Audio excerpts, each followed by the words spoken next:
Hello everyone. Hi. Welcome to our channel again.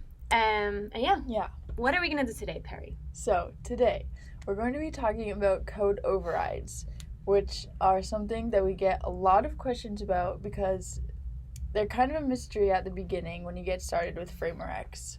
So we're going to explain everything.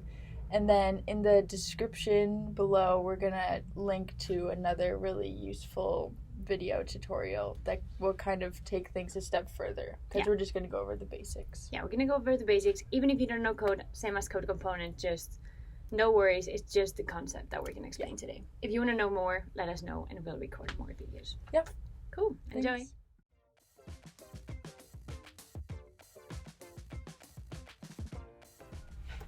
Welcome in Framer again.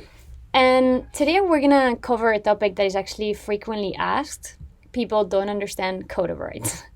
And code overrides are not a mystery, they're literally kind of simple. So I'm just gonna start by giving a bit of background on like what do they do.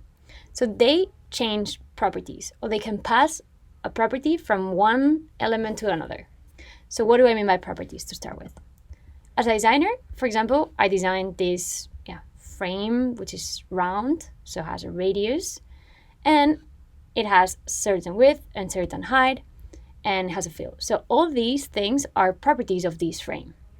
So this is on the design side, right? But code also works with properties. And they actually call it props because they don't want to write properties all the time. So whenever you hear props, this is the shorthand for properties in code. And if you want to change or affect in any way these properties, if you're in design, you can just change it from here.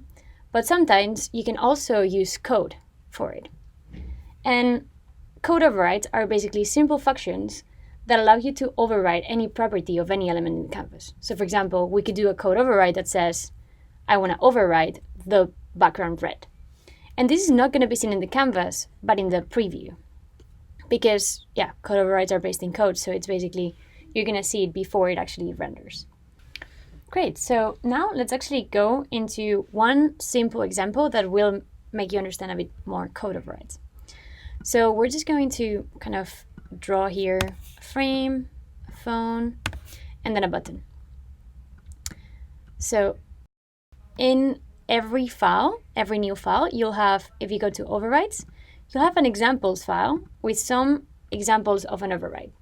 So for example, you have a property here that says rotation. If I say rotate, I'm going to affect this property. So I'll just apply the rotate override to this frame. So now, if I preview it, I don't see anything here. But if I preview it and I click it, this is going to rotate. So what you're doing here is just affecting the rotate property, nothing else. I'll just show you the code, just for you to know. But basically, the only thing you're doing is you need to rotate every time I tap 90 degrees more. Pretty straightforward. So once we have this understood, you can also use code overrides for other things. So you can use it for these, adding interactivity to anything, but you could also use it for something a bit more advanced. For example, you could get the description from here and change it here. So let's see how that works. I applied a code override here that gets the description, and a code override here that actually changes the description. And if I preview that, I can go here, I can edit profile, I can change the description here, such as deleting that, and I can change it here. This is also done through overrides. So overrides are mainly for two things. So you can either add interactivity to it, you can either kind of change a specific property, or you can pass properties from one side to the other, adding logic or just changing things from one screen to other. So as a summary, how can I use code overrides? So if you're familiar with code, you can go wild and just create your own overrides on the code tab and just kind of start putting together things of your prototype.